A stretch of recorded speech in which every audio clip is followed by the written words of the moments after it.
Nesta aula vamos então discutir alguns aspectos da radiação eletromagnética, em particular em alguns efeitos que são da nossa experiência cotidiana e que despertam uma curiosidade razoável no sentido da sua explicação. Posteriormente vamos estudar com um pouco mais de detalhe aspectos de difração e interferência, que aí sim foram cruciais dentro de experimentos científicos para a determinação da característica ondulatória da luz, conforme discutido no início do século XIX. Inicialmente, as propriedades da luz que nos interessam em particular nesse momento são aquelas da nossa experiência cotidiana, como, por exemplo, a observação do arco-íris, a percepção de que, ao olhar para uma superfície de um líquido, por exemplo, de um lago, você tem a sensação de ver o peixe, por exemplo, deslocado em relação à efetiva posição em que ele se encontra.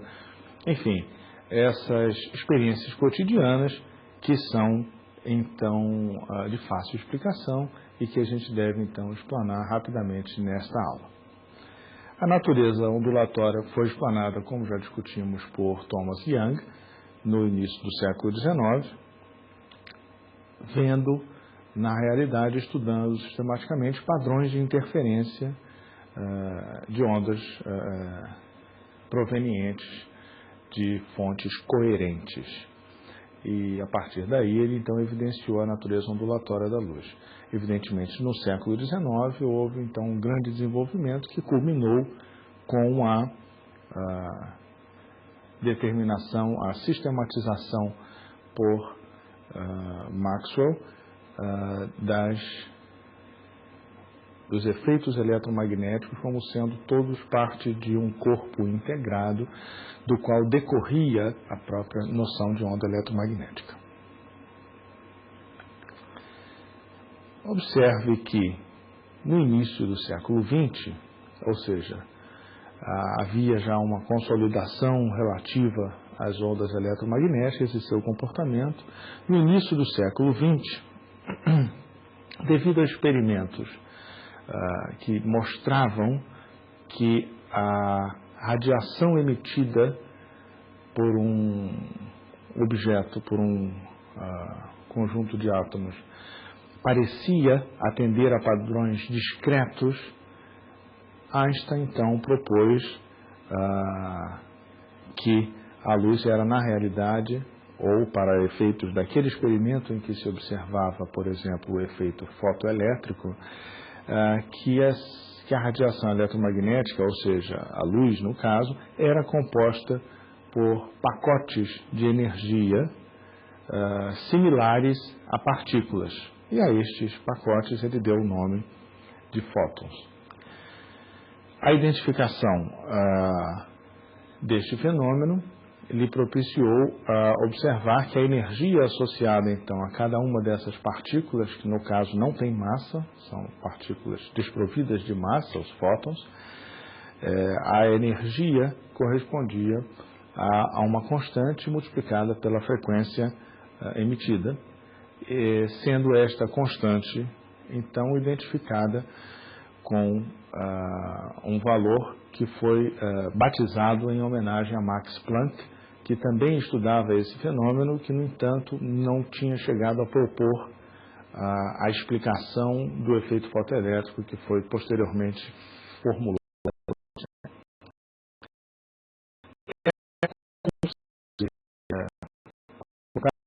Que os fenômenos partícula e onda passaram a ser regidos por regras diferentes. Efetivamente, não é que as regras sejam diferentes. Trata-se de evidenciado um comportamento, ou seja, na faixa de validade do comportamento ondulatório, é conveniente utilizarem-se as equações, as ferramentas teóricas da teoria ondulatória, sendo que no caso do comportamento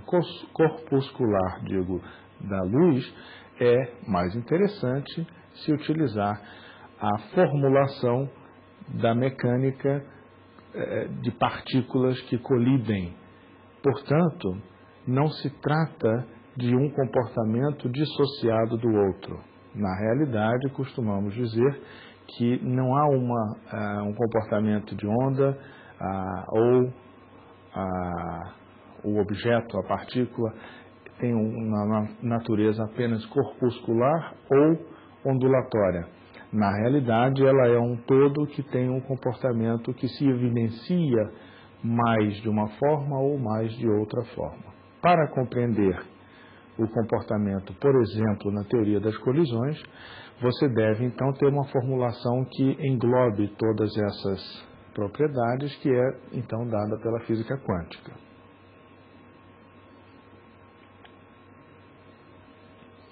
Já no século XVIII, Newton já havia observado que a luz branca era uma composição, era uma mistura de todas as cores com intensidades aproximadamente iguais. Ou seja, o disco de Newton é exatamente um disco com todas as cores do espectro do visível, que ele então girava e produzia a partir dali a luz branca de acordo com a nossa observação limitada de composição do olho humano, que então misturava essas cores visualmente. Então, daí a noção do disco de Newton, ou seja, ele não só obteve que, através de um prisma, a decomposição da luz em cores, como também, montando as cores sobre um disco, mostrava que elas, ao o disco ser girado, produzia uma composição que dava a impressão de cor branca ao observador. Esta impressão que pode ser observada ao projetar uma luz sobre um prisma e dali do prisma as cores se separam e são projetadas, por exemplo, num painel, como era um experimento de natureza pública produzido por Newton, este fenômeno pode também, em outras faixas de frequência da radiação eletromagnética, produzir um dispositivo que, acoplado então a um filme fotográfico, por exemplo, em lugar de projetar esta radiação sobre um painel, como no caso da luz visível, o que nos propiciaria identificar as cores imediatamente, intuitivamente, mesmo para a radiação numa faixa de valores que não seja visível, as frequências vão, depois da passagem da onda eletromagnética pelo prisma e sua decomposição em frequências, uma vez projetadas sobre um filme fotográfico, vão produzir raias, vão produzir marcas nas cores correspondentes às frequências respectivas. Observe que as cores estão então entre aspas, porque esse mesmo mecanismo pode ser utilizado para a identificação de frequências de radiação em frequências que não são visíveis ao olho humano. Outro aspecto importante é que algumas fontes de radiação, como é o caso do Sol, vão nos trazer uma radiação que não tem uma frequência definida. Ela, na verdade, apesar de não ser a luz branca, ela é uma radiação que traz uma composição de frequências em meio a ela. Na realidade, uma faixa contínua de frequências, de tal maneira que, quando projetada pelo prisma e impregnando, vamos dizer assim, sensibilizando o filme fotográfico após o prisma, obtém-se uma faixa contínua de frequências, ou um borrão de frequências quando se tem a luz solar como fonte. Em alguns materiais, você tem frequências muito bem definidas, o que provoca, então, a identificação do material através dessas raias, dessas marcas nesse dispositivo que é chamado de espectrômetro. Nas frequências correspondentes à luz visível, que vão de uma faixa de 400 nanômetros até cerca de 700 nanômetros, você obterá fótons que têm energia entre 1,77 eletronvolts e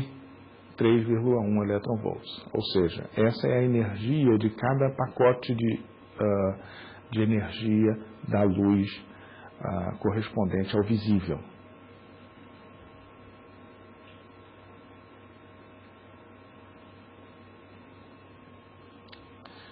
Quando os átomos estão muito próximos, eles interagem fortemente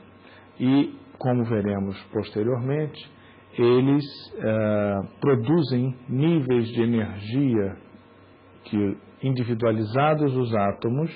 têm certos níveis de energia para os seus elétrons, como uma coletividade muito integrada e interagindo em sólidos e líquidos, passam a dispor de faixas de energia onde são encontráveis esses vários elétrons. Ou seja, passam a se comportar como ocupando faixas de energia. Ou seja, quando se tem uma coletividade muito coesa, como no caso de sólidos e líquidos, há formação de bandas de energia possível para os elétrons. Dessa forma, como exemplo, num material incandescente, imagine, por exemplo, um filamento de metal quente ou uma barra de metal quente, os elétrons são acelerados pelas frequentes colisões de natureza térmica e isso resulta num espectro muito amplo de radiação térmica. A radiação para temperaturas altas, mas ainda moderadas para efeitos de siderurgia, por exemplo, como 600 graus Celsius, uma temperatura dessas concentra a radiação produzida pelo material em radiação infravermelho, ou seja, esse material poderia induzir aí um observador distraído a tocá-lo, por exemplo, e ter queimadura severa, porque a temperatura é elevada e, no entanto, a radiação que você percebe está no infravermelho, ele não está ainda numa aparência de incandescência. Entre 600 e 700 graus Celsius, a concentração da faixa maior de emissão de fótons de energia eletromagnética, ela já vai se concentrando na faixa do visível e aí você tem efetivamente uma percepção visual de que o material está efetivamente muito aquecido, quando você vai ver o tom avermelhado daquele objeto metálico. Posteriormente, aquecimentos adicionais vão produzir ainda outras tonalidades de vermelho e depois um brilho mais intenso e depois uma mistura que vai produzir o equivalente a uma cor com aparência de branco, uma cor mais clara. No caso de átomos individualizados ou no caso de gás rarefeito dentro de um recipiente, você pode observar frequências de emissão muito mais restritas, ou seja, em valores específicos, diferentemente de quando os átomos estão muito coesos e em grande número, o que dava aquela faixa contínua de frequências. No caso de átomos individualizados ou gases rarefeitos, com pouca quantidade de gás, num recipiente, você pode observar claramente as raias, ou seja, os níveis de energia produzindo radiação em frequências muito restritas, um conjunto pequeno de frequências. De fato, estas frequências vão ser as correspondentes aos níveis de energia dos elétrons dentro dos átomos. Então, dentro de um modelo clássico como o de Rutherford, no final do século XIX, você teria, então, os elétrons como se fossem pequenas bolinhas circulando em torno do núcleo, produzindo, então, uma órbita da qual ele pode mudar para uma órbita mais externa e continuar orbitando em torno daquele núcleo. No entanto, esta é uma órbita que não seria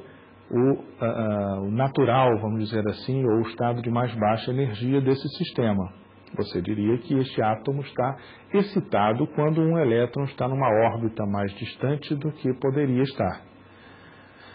Ele, então, poderá migrar para uma órbita mais interna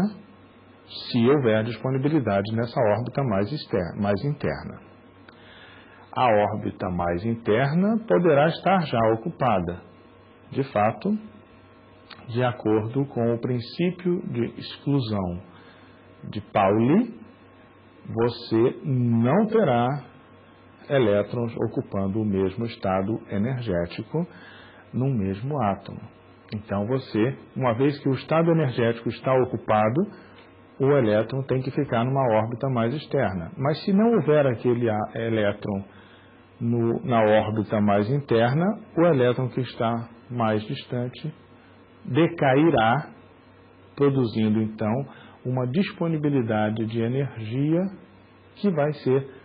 gerada para o mundo externo através de uma radiação eletromagnética. Esta radiação eletromagnética terá a energia correspondente, ou seja, um fóton de cada vez, vai ter então a energia correspondente à diferença de energia dos níveis envolvidos. Por exemplo, considere o caso do potássio, cujo primeiro estado excitado para um elétron no átomo de potássio corresponde a 1,62 elétron-volts, acima do estado fundamental. E este pode ser considerado, então, como um estado de energia zero, já que se trata de observar diferenças de energia. Então, podemos estabelecer que a energia fundamental é zero. Em seguida, você pode ver estados adicionais de energia, ou seja, corresponderiam a órbitas mais distantes para os elétrons no átomo de potássio. Uma delas em 2,61 elétron-volts e uma terceira órbita, por assim dizer, com energia 3 elétron-volts, acima do estado fundamental. Qual seria, então, o maior comprimento de onda da radiação que pode ser absorvido pelo potássio quando ele está no seu estado fundamental? Suponha que, então, você tem o estado fundamental e 3 níveis de órbitas mais externas, com, então, níveis de excitação acima do estado fundamental. Ademais, qual seria, por exemplo, o comprimento de onda do fóton emitido quando o átomo decai, ou seja, um elétron vem do estado excitado número 2, ou seja, do segundo estado excitado, para o estado fundamental. Ainda como um exemplo adicional, o que aconteceria, qual seria então a energia no caso de um decaimento do terceiro estado excitado para o segundo estado excitado. Observe que nesse caso, em algum momento no futuro, vai haver também o decaimento do segundo estado excitado para o estado fundamental, ou para o primeiro estado excitado e posteriormente para o estado fundamental, porque a tendência do sistema naturalmente é ir para a situação de mais baixa energia, ou seja, a situação do estado fundamental é a tendência de longo prazo do sistema composto pelo átomo e pelo elétron, e essa energia adicional que o colocou num estado, que colocou o elétron, então, num estado mais distante do núcleo. Poderemos, então, calcular com facilidade os comprimentos de onda envolvidos. No caso da absorção, tratar-se-ia de um comprimento de onda de 765 nanômetros, e você vai observar então que se trata de uma radiação com frequência um pouco mais baixa do que a frequência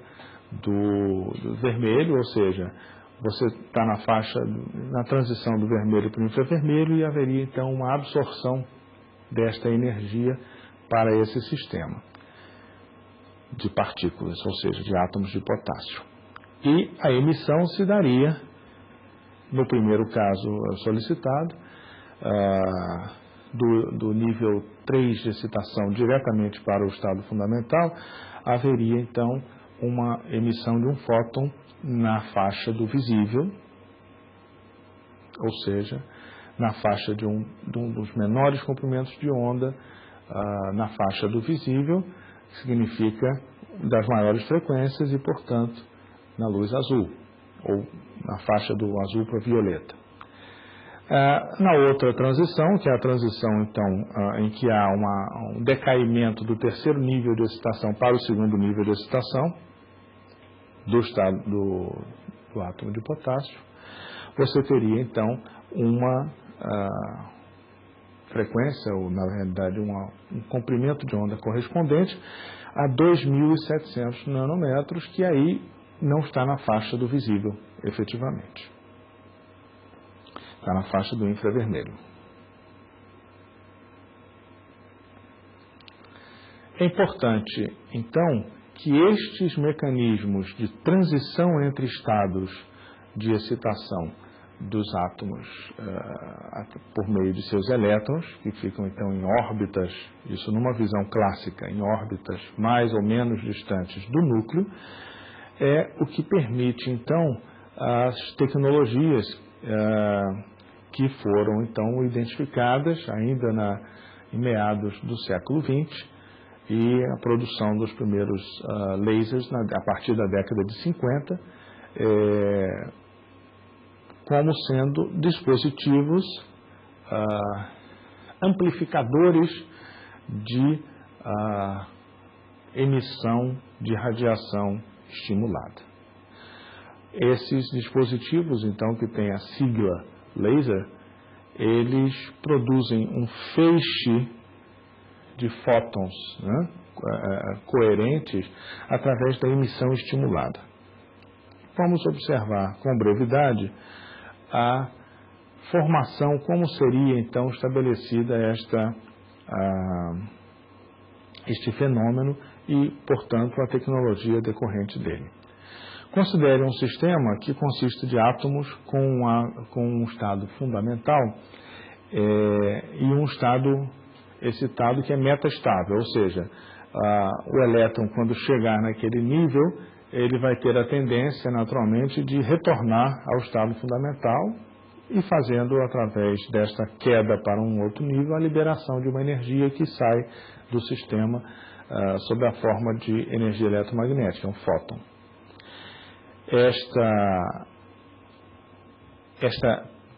Esse nível excitado, pode ser atingido por dois mecanismos, principalmente. Um deles é você jogar no sistema aquela energia, ou seja, você irradiar o sistema com uma radiação que tem aquela diferença de energia. Isso vai produzir a condução de um elétron até o estado excitado correspondente à absorção daquela energia, quando acontecer de aquele átomo ser alcançado pela radiação. Portanto, um elétron migraria para o estado metastável, do qual depois ele retornaria ao estado fundamental, e isto então produziria de novo um fóton. Observe que esta seria uma situação praticamente imperceptível, porque se você entra no sistema com um fóton que eleva um nível de energia e algum tempo depois um fóton de mesma frequência é emitido,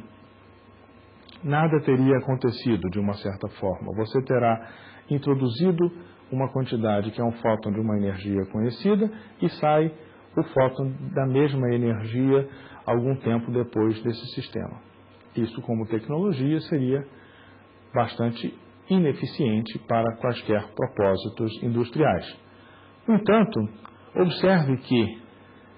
não é o único mecanismo de você conduzir um elétron a uma órbita mais externa, ou seja, o estado excitado. Você pode levá-lo a esse estado excitado com auxílio de outras irradiações. Você pode irradiar com uma energia maior e deixar que o sistema, por meio de colisões entre partículas e a própria agitação térmica, decaia, permita o decaimento da situação energética daquele elétron para o estado excitado. Isso permitiria, então, que você tivesse uma produção de uma radiação na frequência específica,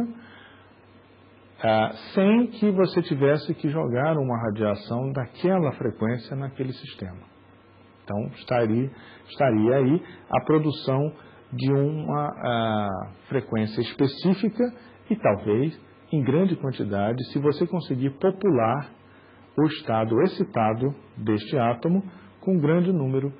de elétrons, ou seja, nos vários átomos que compõem tipicamente um gás.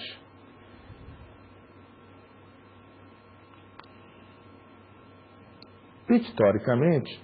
o que se faz é isso. Você vai, então, irradiar um sistema com digamos, neste caso do exemplo, uma radiação na frequência visível, como, por exemplo, em verde e azul, que são energias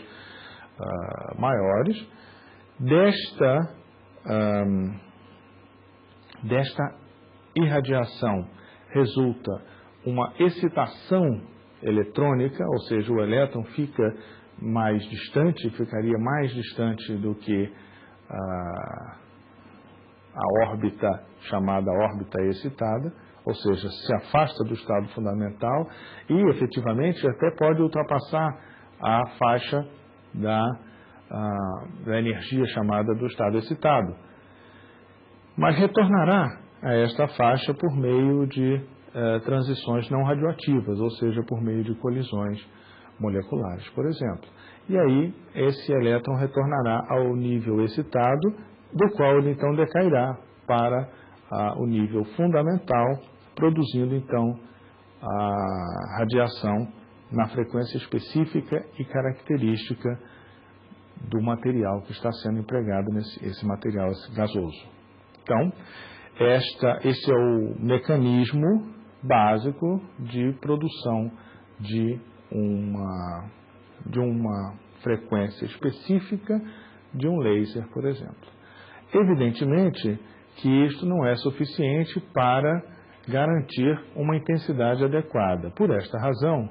os lasers devem se utilizar de tubos espelhados para que haja uma efetiva concentração dos fótons, ou seja, da energia eletromagnética, ao longo de um feixe concentrado e coerente. Desta forma, você poderá extrair parte desse feixe de frequência característica e produzir daí aplicações industriais, porque ele terá, se for bastante restrito o diâmetro do feixe, você terá uma concentração muito grande de energia por área do feixe produzido. Ainda com relação à luz, ou seja, a onda eletromagnética na faixa do visível, é interessante se imaginar que na realidade experimentos para a determinação, por exemplo, da constante que a gente identifica na natureza, que é a velocidade da luz no vácuo, tentativas de identificar esta velocidade já foram feitas durante os séculos, mas seguindo uma metodologia que é aceita como sendo a metodologia científica de experimentos sistemáticos para a obtenção de um resultado. Galileu, aparentemente, foi um dos primeiros, ou o primeiro, a tentar um experimento que, no fundo, dá uma inspiração para experimentos posteriores. Ele, naturalmente, não tinha condições tecnológicas de promover um experimento bem sucedido por causa da própria velocidade da luz, que é muito grande para a capacidade de resolução do dispositivo que ele imaginou. Bom, ele imaginou que você, estando distante, duas pessoas distantes, uma sinalizando visualmente para a outra e só então esta, observado o sinal visual, retornando com outro sinal visual, produziria no primeiro a sensação de que a resposta do outro parceiro de experimento e o tempo de viagem da luz de um ponto ao outro poderiam ser medidos. Ora, esse tipo de experimento, apesar das boas intenções e da possibilidade de você colocar, por exemplo, quilômetros de distância entre os dois observadores, isto não é suficiente porque a velocidade da luz de 300 mil quilômetros por segundo realmente inviabiliza esse experimento na forma como ele imaginou. Décadas e décadas se passaram e foi feita então uma observação, uma medição efetivamente, que cai na categoria das medições astronômicas, ou seja, que utilizam os astros para a determinação desta constante da natureza, que é a velocidade da luz. Mais tarde, passamos a uma fase em que experimentos na própria Terra, ou seja, os experimentos não astronômicos, permitem, então, dispositivos com precisão melhor, enfim, que permitem ao experimentalista aqui na Terra fazer as suas medições da velocidade da luz por outros mecanismos. Vamos rapidamente verificar que Euler-Roemer, no século XVII, propôs e efetivamente fez uma medição em 1675 da velocidade da luz através de um artifício, ou seja, ele verificava e verificavam os astrônomos da época que os eclipses observados de uma lua específica do planeta Júpiter ou seja, esses eclipses se davam a intervalos regulares, como deveria ser pela mecânica celeste, já de conhecimento na época, mas essa flutuação de tempo observado da Terra intrigava esse astrônomo, e ele então observou que se a Terra também está se movendo, o planeta Júpiter tem uma trajetória em volta do Sol bastante mais lenta do que o planeta Terra. Então, um ano para Júpiter tem uma duração muito maior.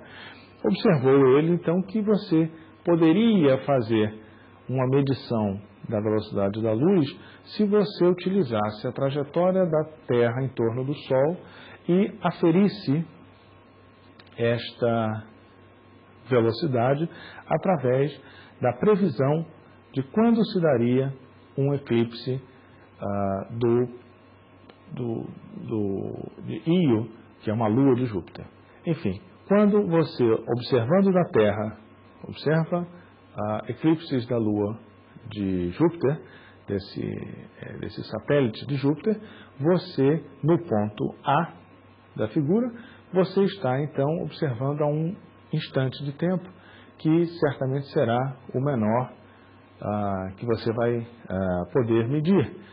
Efetivamente, se você fizer esta previsão de quantos eclipses acontecem por unidade de tempo e procurar saber quanto tempo dura um eclipse, você vai ter uma medida de quando esperar um próximo eclipse.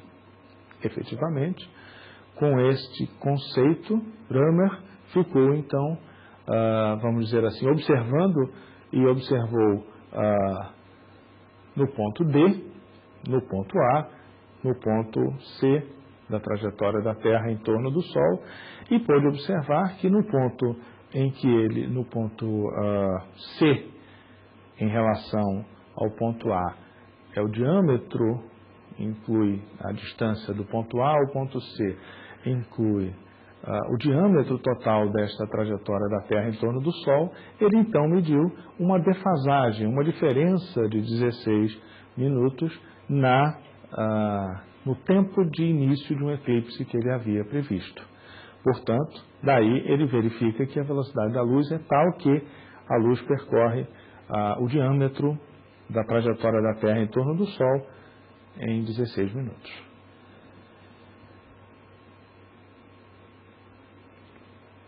Outros experimentos, e aí sim, experimentos bastante posteriores e não astronômicos, são os experimentos de Fizeau, aperfeiçoado posteriormente por Foucault, e um pouco mais tarde por Michelson, que chegou a prover experimentos, inclusive no início do século XX, de grande precisão para a velocidade, para a determinação da velocidade da luz, inclusive porque havia uma polêmica na época em relação à velocidade que se especulava que poderia haver um éter. E esse éter que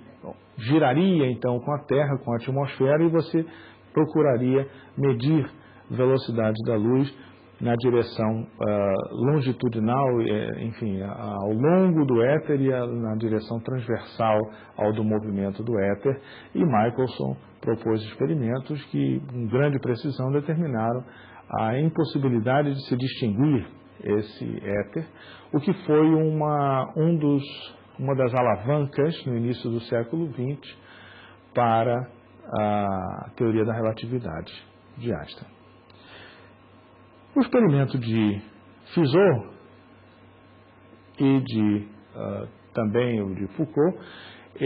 o experimento de Fizeau está baseado, como inspirador inclusive do de Foucault, ele está baseado na noção de que você tem uma fonte de iluminação e você tem uma roda dentada e a fonte de iluminação vai prover iluminação ou ausência de iluminação quando a fonte de luz encontrar um dente desse disco dentado. Ora, fazendo girar esse disco dentado, ocorrerão momentos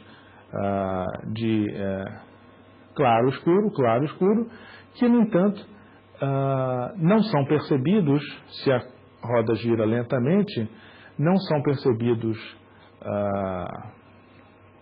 no seu reflexo, vamos dizer assim, porque a luz que passa por uma fresta desse disco dentado, ela vai a um local distante e retorna, e quando ela retorna o disco já se moveu um pouco e, consequentemente, já encontra o próprio dente dessa roda como anteparo ao retorno dessa radiação. Ora, se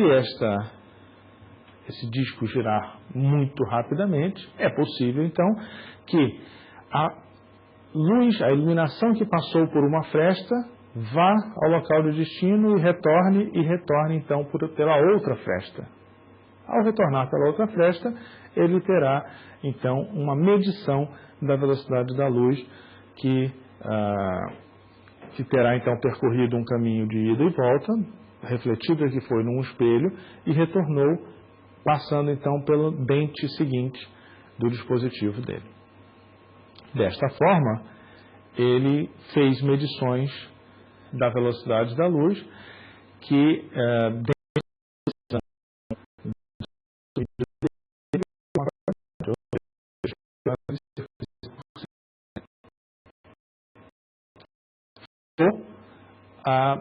alterou um pouco esse dispositivo, mas utilizou ainda o mesmo conceito. Utilizou uma fonte de iluminação e que fez passar por um espelho girante. Esse espelho girante, então, produzia esta reflexão para um local específico e era, ao retornar a radiação, ela encontraria, então, o espelho levemente girado e produziria,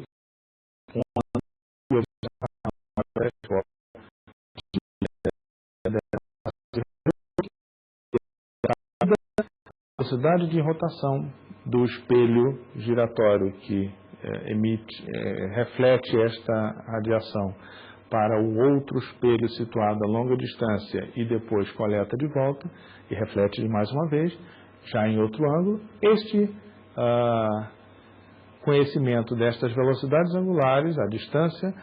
permitiriam imediatamente a determinação da velocidade da luz. O experimento de Foucault mostrou também uma simplificação, também consegue um resultado que é próximo de 5% da velocidade da luz efetivamente medida. Qualidade maior um pouco,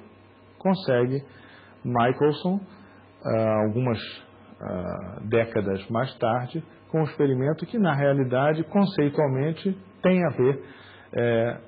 tem grande afinidade com com a ideia inicial de Fizeau e seu aperfeiçoamento por Foucault.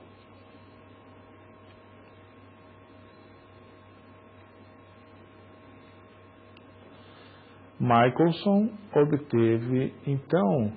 resultados um pouco melhores, em grande parte por causa da qualidade do dispositivo mecânico utilizado para girar, não um espelho, como foi o caso de Foucault, e que introduzia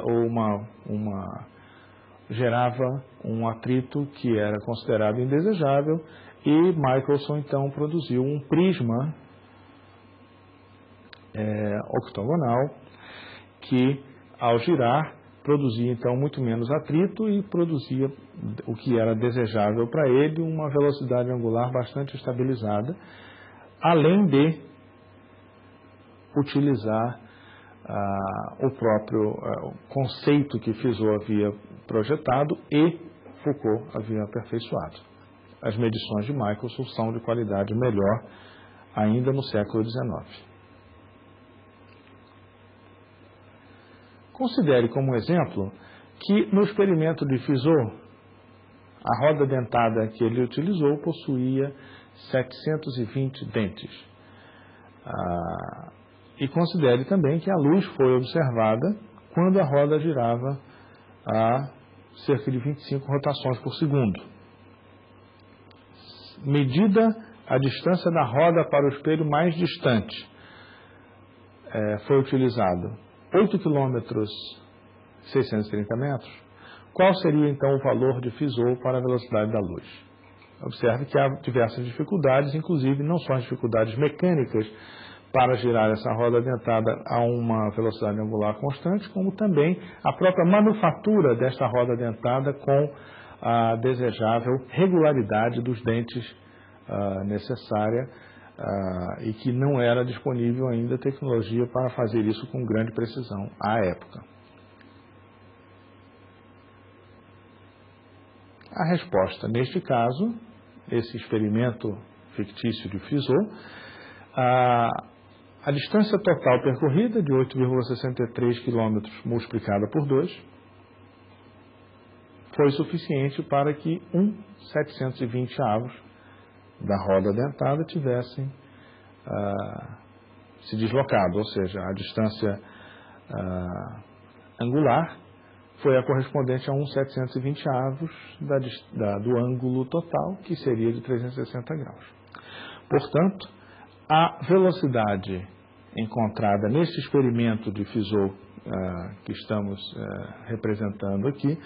era então de 3,13 vezes 10 a 8 metros por segundo. Efetivamente, pouco mais de 5% acima da velocidade da luz no vácuo.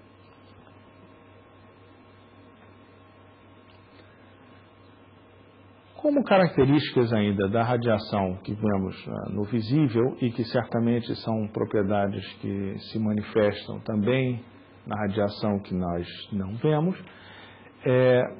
há que se observar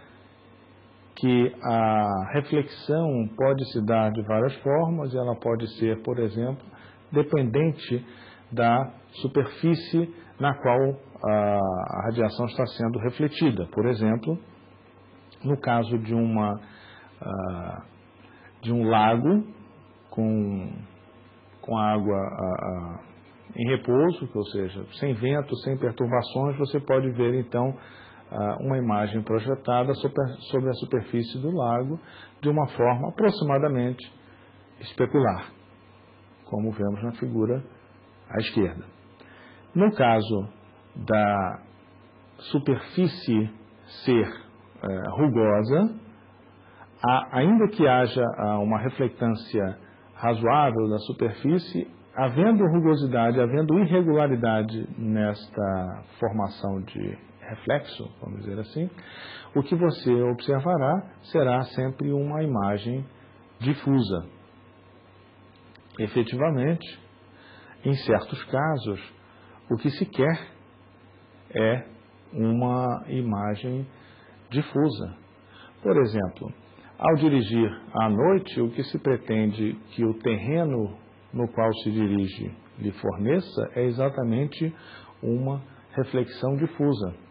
Uma reflexão especular não seria suficientemente satisfatória, porque você não obteria o retorno especular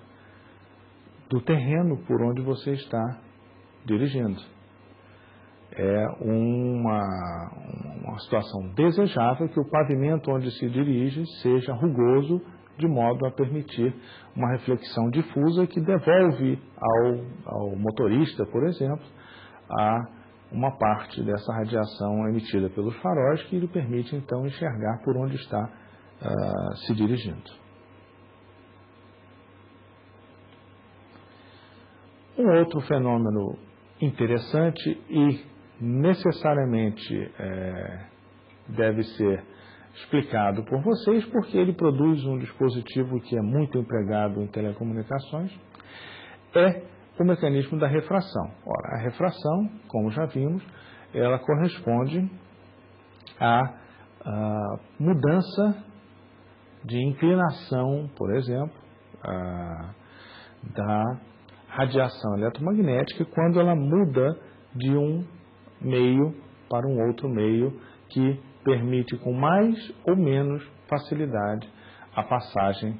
da radiação, no caso, uma radiação eletromagnética. Então, neste caso, haverá, inclusive, diferença de velocidade. A velocidade da luz num dos meios poderá ser diferente da velocidade da luz no outro dos meios. A velocidade da luz é uma constante para o vácuo. E você tem, então, no caso da refração, esta regra de que, pela lei de Snell, é uma lei experimental e que estipula que o índice de refração, ou seja, o índice que dá a facilidade, vamos dizer assim, de passagem da radiação eletromagnética pelo meio, no caso, o índice de refração, sendo um número maior, ele dificulta mais a passagem da radiação eletromagnética através dele. No caso, por exemplo, vamos olhar aqui um caso em que a passagem da radiação eletromagnética do ar para a água. No ar, estipula-se que o índice de refração seja igual a 1. No caso da água, o índice de refração é 1,33. Ora, neste caso, se o ângulo de incidência em um dos meios é conhecido, o ângulo de incidência no outro dos meios decorre daí e da lei de Snell. O ângulo de incidência é medido em relação à normal, ao meio que separa os dois ambientes. Portanto, essa normal e o ângulo é medido sempre em relação à normal. Se o ângulo é de 45 graus, qual será o ângulo no outro meio, se os meios são água e ar? Ora, pela lei de Snell, você teria então esta igualdade de que o índice de refração multiplicado pelo seno do ângulo em um dos meios é igual ao índice de refração multiplicado pelo seno do ângulo no outro dos meios. Efetivamente, neste caso, poderíamos imediatamente obter que há, principalmente, é importante notar que há uma aproximação do feixe de onda eletromagnética que se incidia na água, vindo do ar, incidia na água a 45 graus, o ângulo deve ser menor. Efetivamente, o ângulo corresponde a 32 graus nesse caso. Ora, isto significa que se a radiação provier daquele ângulo de 32,1 graus na água, ele emergirá no ar a um ângulo de 45 graus. Observe que então, a lei de Snell, ela vale no sentido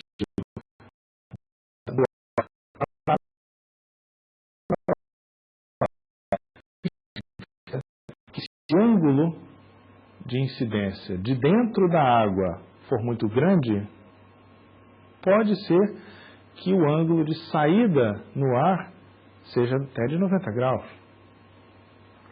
Efetivamente, isso é chamado de ângulo crítico. Esse ângulo crítico vai então ser o ângulo tal que, ao incidir a radiação eletromagnética a partir do meio de maior índice de refração, na superfície que separa os dois meios, o ângulo de saída, entre aspas já, da radiação no meio de menor índice de refração será 90 graus. Por que entre aspas? Porque a partir daí já existe essencialmente uma perda da intensidade radioativa. Nesse caso, a luz que passaria para o ar, efetivamente não está passando. Ela está ficando ao nível da própria superfície de separação dos dois meios. Isto significa que se você aumentar um pouco mais esse ângulo, ultrapassar o ângulo crítico, não acontecerá a refração, não sairá radiação no meio de menor índice de refração.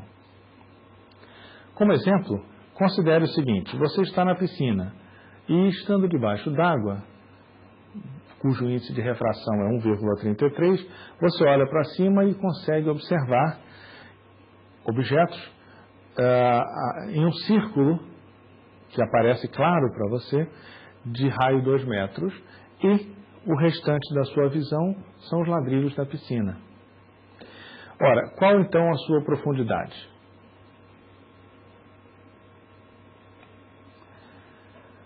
Bem, pela lei de Snell,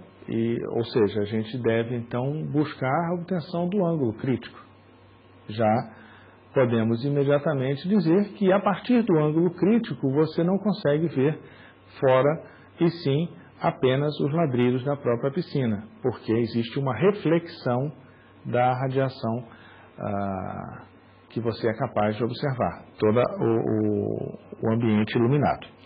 Veja bem, então você tem, a partir da reflexão total, é uma área fora do disco claro que você consegue enxergar e que contém os objetos fora da piscina. Portanto, este 2 metros é, na realidade, o que evidencia o ângulo crítico para você. Isto aliado à sua própria profundidade, a profundidade dos seus olhos na piscina.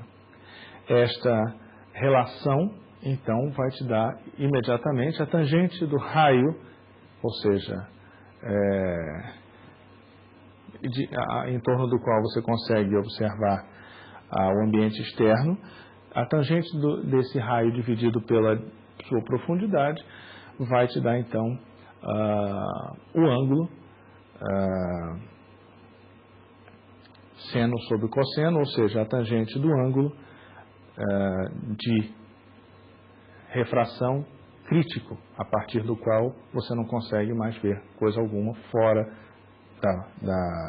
ou seja, do ambiente externo, no ar. Portanto, você vai identificar que o ângulo crítico é, na realidade, de 48,8 graus. Ou seja, um pouco mais de 45 graus, você já não consegue enxergar o ambiente externo e, portanto, acontece reflexão total. A partir daí, é fácil obter, então, que a profundidade dos seus olhos é de 1,75 m. Quando, então, temos neste fenômeno de refração a reflexão total, reflexão interna total, isso significa que do meio mais denso, vamos dizer assim, com um índice de refração maior, para o meio menos denso, ou seja, com um índice de refração menor, não passa essa energia eletromagnética, ou seja, esta radiação fica totalmente confinada neste ambiente. Ora, em parte, é por esta razão que até um diamante, por exemplo, tem aquele brilho todo, porque na realidade ele capta muito da radiação externa, e essa radiação externa fica em grande parte confinada mediante a clivagem efetuada, que faz com que boa parte da radiação fique ali confinada e confere a ele aquele brilho, porque na realidade a reflexão interna total se realiza com muita intensidade para muitos ângulos de incidência, uma vez que o índice de refração do diamante é de 2,4, é bastante elevado. Quando se tem, então, esse fenômeno da reflexão interna total num tubo, por exemplo, ora, isso permite que você tenha a possibilidade de iluminar uma extremidade de um tubo num ambiente com índice de refração maior e obter essa mesma iluminação praticamente na outra extremidade, desde que esse tubo não seja dobrado em ângulos maiores do que o ângulo crítico, propiciando a incidência num ângulo maior do que o ângulo crítico na fronteira entre esse tubo de material com índice de refração maior e o ambiente externo. Ora, desta forma,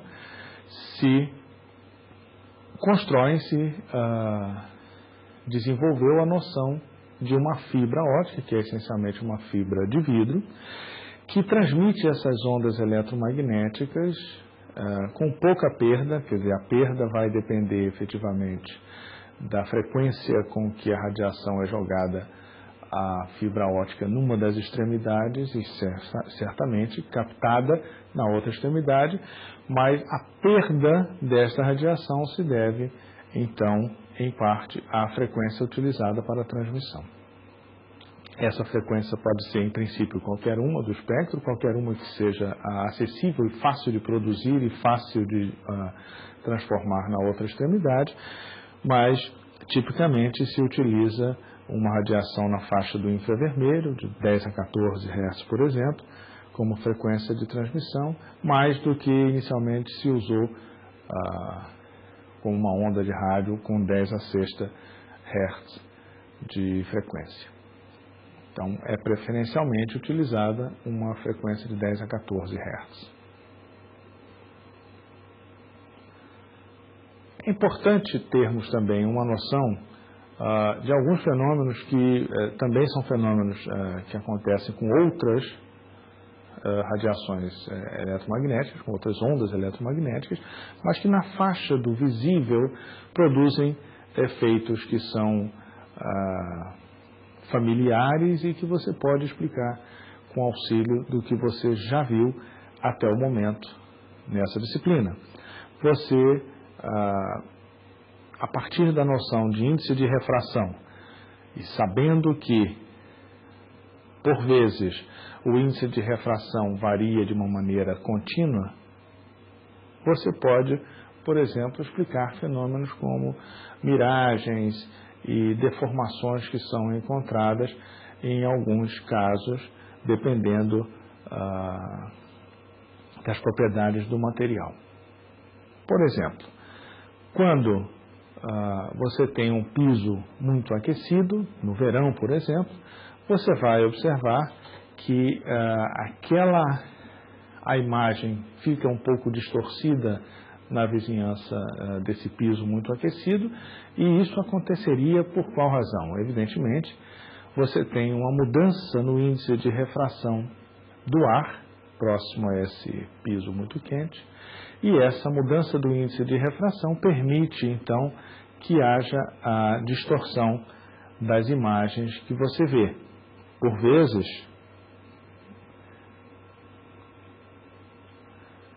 uma imagem como a de uma árvore que você vê diretamente a uma temperatura amena, a uma temperatura integrada com solo e os objetos que você está vendo e o ar em torno, você veria a imagem sem distorções. No entanto, se o piso estiver muito aquecido no caminho entre você e o objeto, você verá uma distorção que é, na realidade, proveniente de uma impressão visual que é secundária, é um efeito secundário, não é o efeito mais intenso. Evidentemente que o objeto, você vai continuar vendo o objeto no local onde ele está, mas existe um efeito sobreposto a ele, que é decorrente da variação do índice de refração e que produz então essa imagem secundária de menor intensidade e que, no entanto, corresponde a uma distorção como se fosse um colapso, uma poça fictícia do objeto que você está vendo. É o caso do veículo, por exemplo, de uma motocicleta andando num pavimento muito aquecido, em que você vê não propriamente a sombra dessa motocicleta, mas sim como se fosse uma projeção dela um pouco fluida sob a mesma, e é uma imagem equivalente à distorção do índice de refração na vizinhança desse piso muito aquecido. Portanto, estas variações graduais no índice de refração produzem esses fenômenos e, inclusive, produz também o fenômeno conhecido como a miragem. Um outro efeito que é importante se ter uma noção e é decorrente também das reflexões e refrações observadas nesta parte da disciplina, você pode, por exemplo, observar que o próprio arco-íris, que é um fenômeno esteticamente muito interessante, ele decorre de reflexões e refrações que acontecem nas moléculas de água. Efetivamente, considere uma molécula de água com uma forma, por exemplo, circular, ou seja, esférica,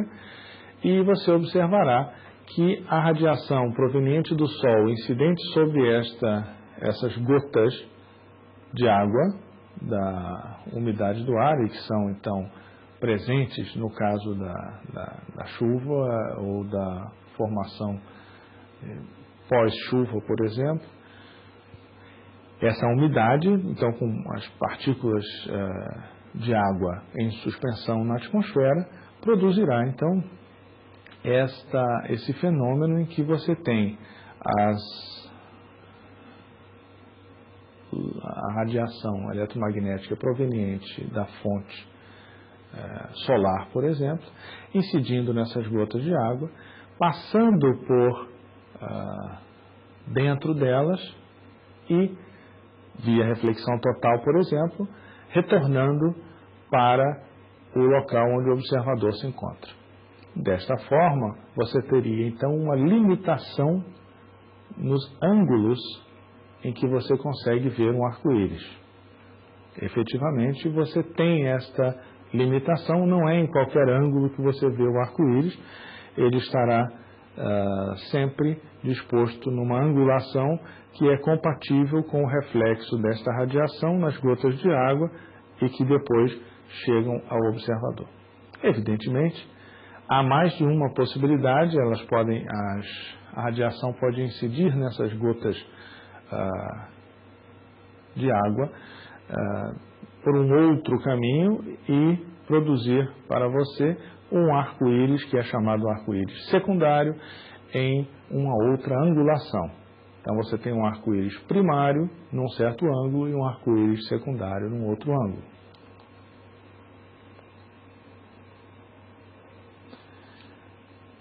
Efetivamente, a 42 graus então de inclinação, você observará o arco-íris primário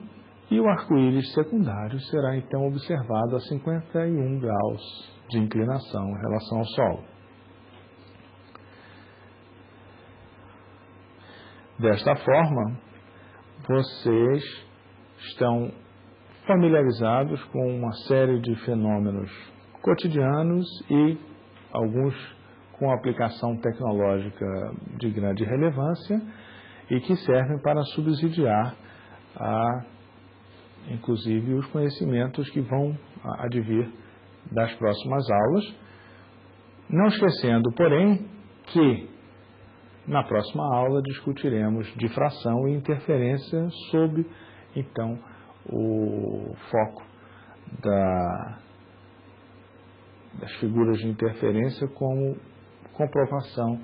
quantitativa da natureza ondulatória da radiação eletromagnética.